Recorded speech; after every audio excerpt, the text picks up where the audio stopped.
What's up, guys? Welcome to Daily Dose of Reddit. This is your host, Zach, and today's subreddit is r/ProRevenge. This story's called Neighbors Steal Our Dog. We Take Their Kids. Whoa, what? This happened when I was around 12 to 13, so the details might be a little skewed. Most of my childhood, the house right next to ours has been condemned and abandoned. The property owners were willing to sell the land for $200. That's how bad it was. Eventually, someone bought it and threw a manufactured home on it to replace the condemned home. Soon, a nice old man moved in next door, and we didn't pay too close attention because he kept to himself. That was until his daughter moved in with him. Soon, our quiet little neighborhood turned into an episode of white trash in trouble.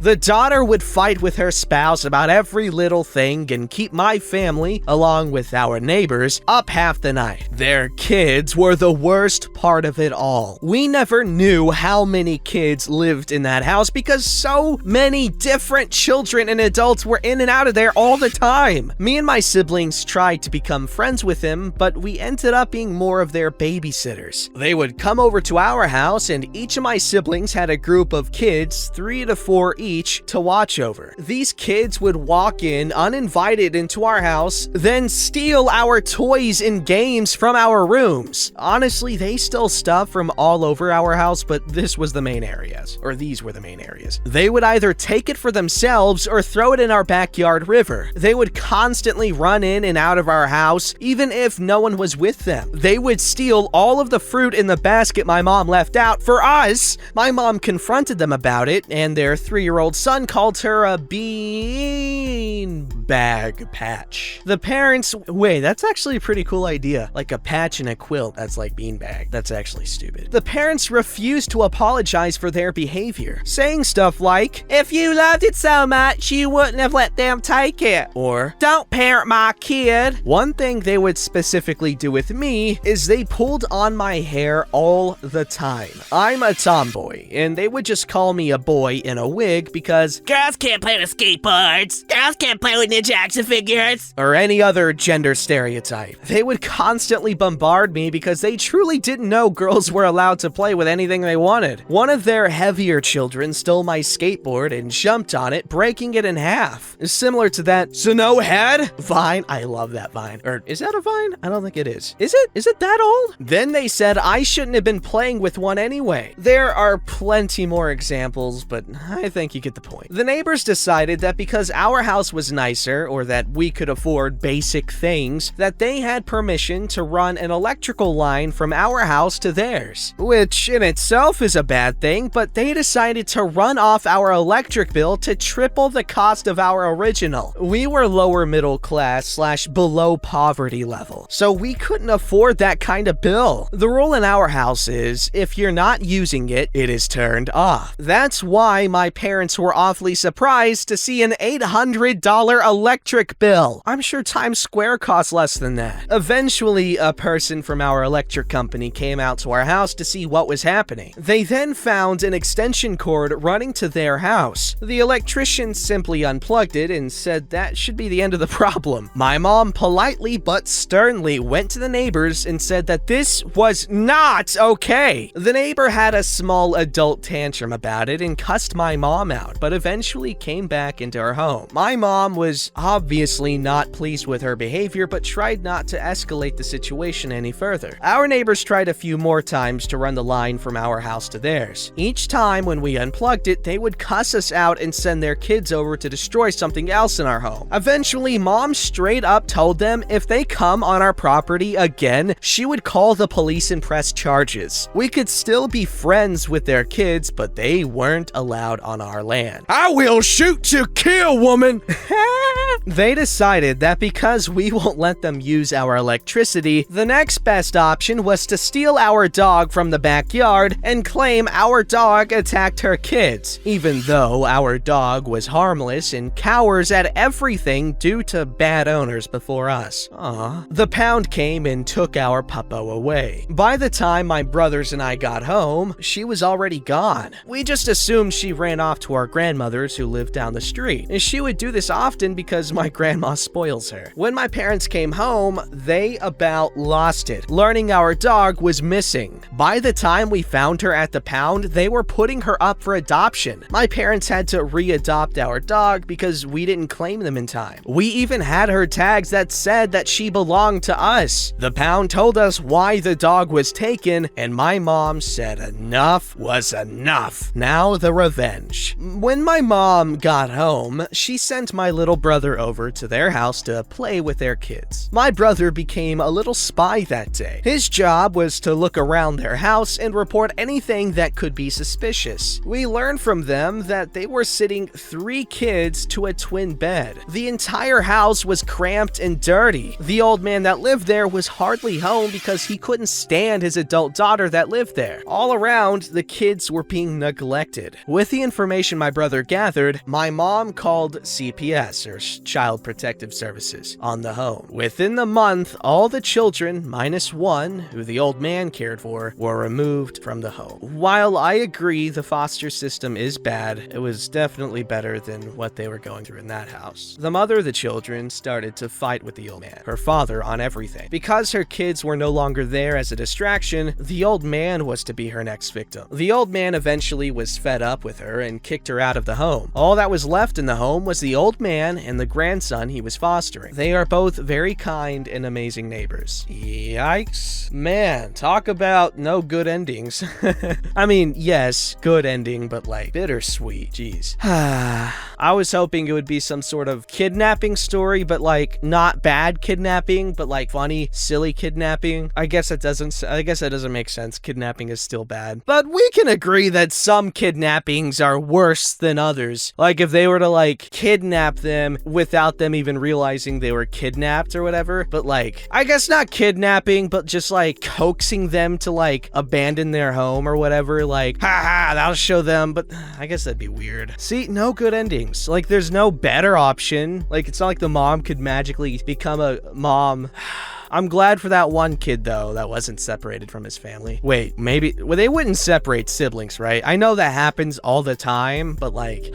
See, this is why it's not good. Alright, this story's called Revenge by Proxy on My Former Bully Boss Via My New Boss. Alright, here's the cast. Former boss. Current boss. I left an office job for teaching training. Now, this office job was incredibly toxic. I'd constantly be getting berated and humiliated for the tiniest of mistakes. Sometimes it wouldn't be mistakes, but me not doing things the correct way. And once or twice even over things that weren't my fault. Former boss, let's call him Schmitty. Schmitty, while I wouldn't say he was the worst culprit, he took silver or bronze, contributed a lot to this culture, and was very much in there with the other bullying instigators. One afternoon, he spent 2 hours going through things on my desk, aggressively asking me why I had certain things on my desk, before yelling at me to throw them in the bin, in front of everyone. Another time, he threatened me with performance management if, and this is true, I didn't start crossing things out of my notepad. He'd chew me out for things which, as I said, weren't my fault or responsibility, but because his bully buddies decided it would be a good idea to throw me under the bus over it anyway, he'd bend over backwards for them like he always did and put me in the crap. He'd only ever speak to me if he was having a go at me about something, or if he wanted me to do him a favor. He'd demand I cover other members of staff in other departments, so I'd be unable to complete my own actual work and my workload would pile up. When I had one-to-ones with him, he'd ask me to bring my bits into his office, which was my work trays with my paperwork so he could root through it and scrutinize everything. He'd often try to guilt trip me when telling me off. Such and such has worked so hard to make sure everything is right, so mistakes like this started helping. He just wasn't my idea of a good person to have in charge. Spineless, micromanaging, disrespectful, condescending, green moose, rubber goose, large fries, chocolate shake! And he clearly had ego issues as well, with the way he'd always need to assert himself to me and make an example of me. Dad? So as I said, I quit to do teacher training, and in stark contrast to my previous job, and despite how more challenging the work was in comparison, it went very well. Lots of praise, lots of positivity, lots of encouragement, and anytime I actually got anything wrong, it was addressed in a helpful and constructive manner. A breath of fresh air right after what I had to endure.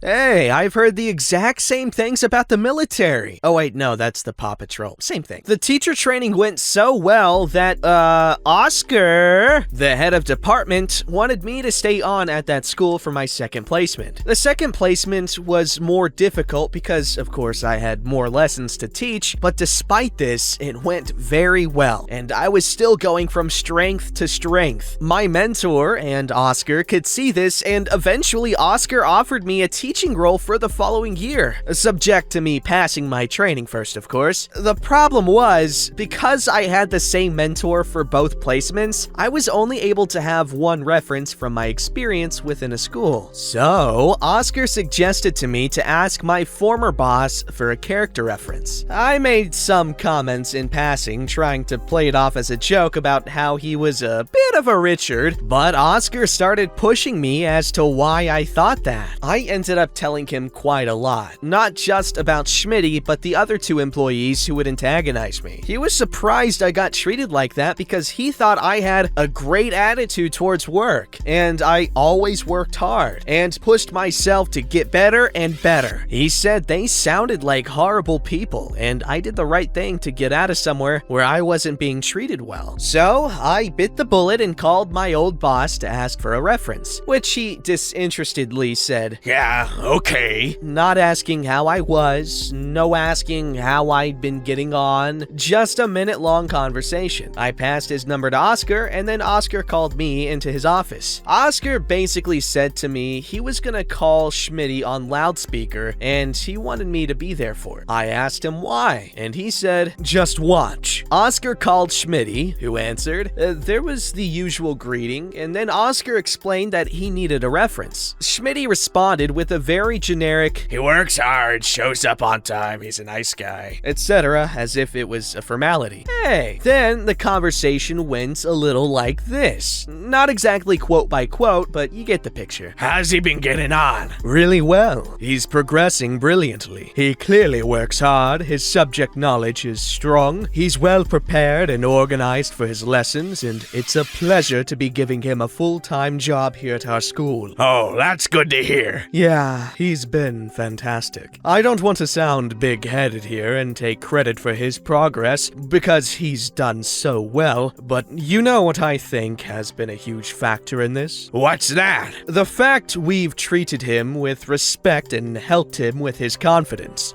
Oh, you know when you humiliate members of staff in front of everyone, going through their belongings, and you threaten them with sanctions over silly things like not crossing things out of their notepad, and you expect their performance to improve? It doesn't work.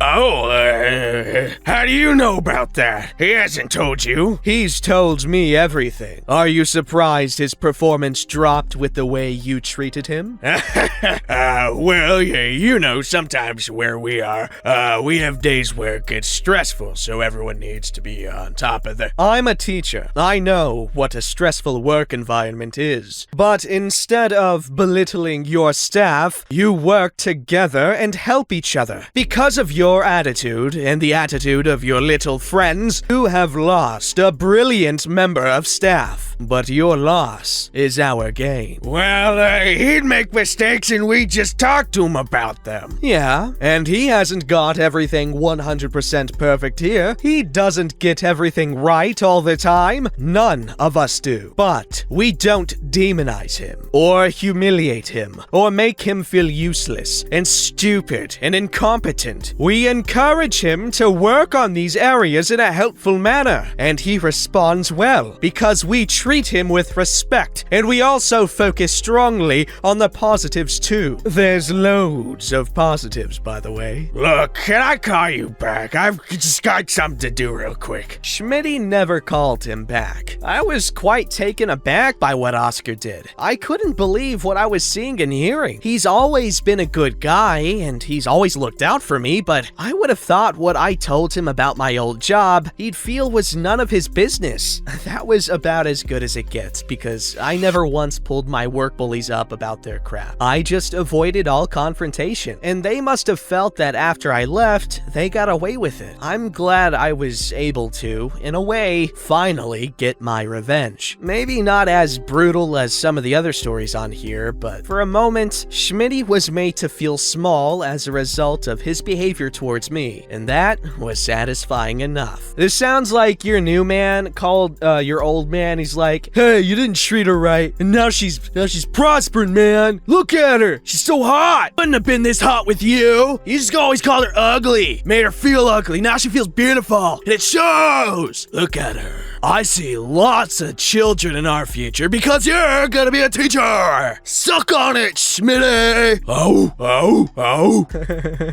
This story's called, So You Wanna Park Where You Shouldn't? Not my story, but the other day my brother went to the shop with his baby. The supermarket where he lives has very few parking spots for parents with children. If you are not familiar, those spots have extra spaces for taking out prams and getting little ones out of a car. As he was getting his baby out, a guy with no kid decided to park his SUV across two of these spots. My brother challenged him about it. He had taken the last two spots on a busy day. The guy ignored him and went into the supermarket, clearly in a rush. So my brother took a picture of that guy's car and showed it to someone in reception. Straight away, they made an announcement for that guy to go park elsewhere, and my brother got to see that inconsiderate person walking out fuming, car keys in hand, with no shopping. Hope it will teach him a lesson. Edit. Thank you for the awards. It's really kind of you. Just because it's been asked a few times, it's all happening in the UK. Just for clarity, it's pretty common to have parents with children's spaces and they are clearly labeled as such. There are usually very few of these, so it's almost never an issue to find a parking space because of them if you are childless. It's not a legal crime to park in those, but it's seen as inconsiderate by most people. Yeah. You're welcome for the awesome badass Disney style singing of the edit portion.